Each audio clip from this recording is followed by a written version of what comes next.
Hello, how are you guys? My name is Miguel Teixeira, and welcome to another video. Today, we will delve into the tactical analysis of Ajax under the management of Francesco Farioli in their recent match against Vojvodina this Thursday. With possession of the ball, Ajax began the build-up phase in their usual 4+1 structure, with the defensive line plus the midfielder positioned behind the opponent's first line of pressure.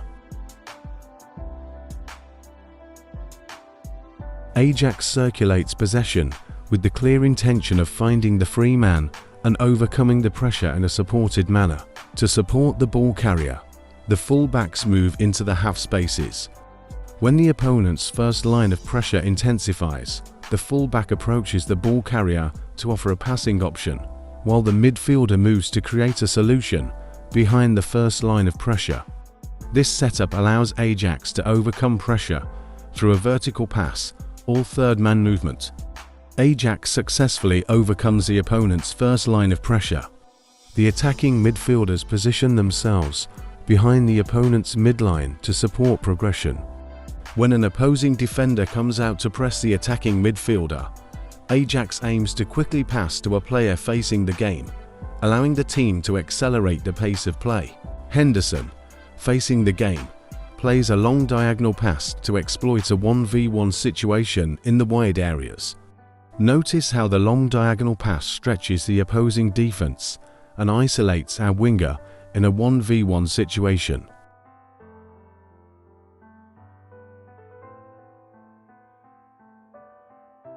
Ajax moves the ball to attract pressure and finds the free man to advance up the field. The offensive midfielder positions himself behind the opponent's midfield line, moving across the entire width of the field to exploit free space.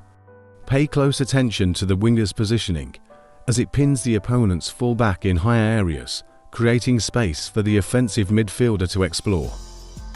Wingers provide both width and depth to the team, making them crucial options for breaking the defensive line from the side aisles.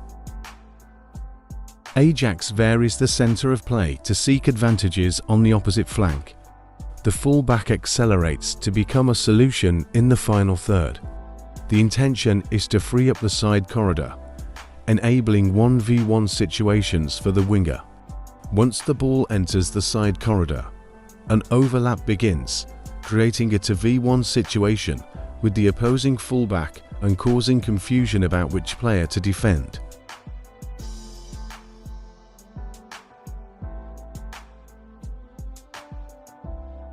Fullback with the ball, the defensive midfielder moves to be an option or attract opposing pressure, freeing the defender on the opposite side. Ajax varies the center of play and accelerates the pace of the game. When the ball is discovered, the attacking midfielders position themselves as solutions behind the opposing midfield line. Fullback inside. The intention is to pin the opposing winger inside and create a 1v1 situation for our winger. As soon as the ball reaches the touchline, the fullback begins an overlap, attacking the space between the opposing fullback and central back. Ball in the final third, 3 players move into finishing zones, with 2 additional players positioned for possible second balls.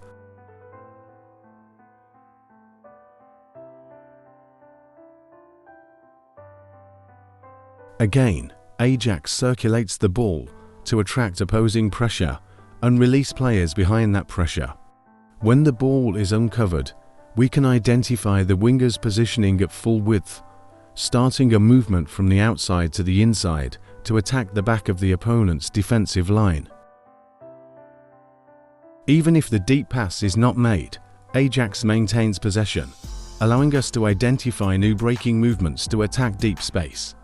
The attacking midfielders move into the space between the central back and the opponent's fullback, providing the ball carrier with a double option, either passing to the attacking midfielders in depth or to the wingers in the side corridor if the opposing fullback closes the space inside.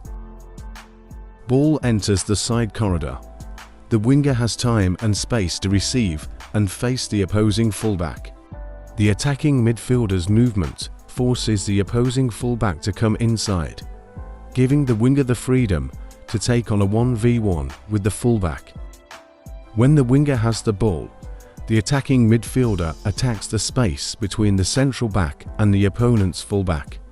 This movement creates a 2v1 situation with the opposing fullback, or, if the opposing midfielder follows the movement, frees up space in the central corridor for the winger to progress with the ball.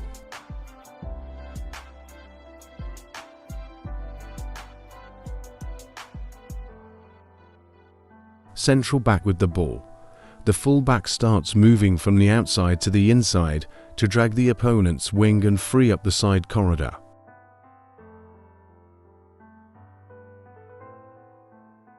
Offensive triangle in the side corridor. Ajax cannot find solutions to progress up the field. The central back adjusts to become a solution and ensures offensive coverage for the ball carrier. Game center variation. The fullback again pins the opponent's wing inside to free up space in the side corridor. This time, the wingers stay deeper on the field to pin down the opposing wingback. The player who comes to explore the space and help the team progress is the attacking midfielder.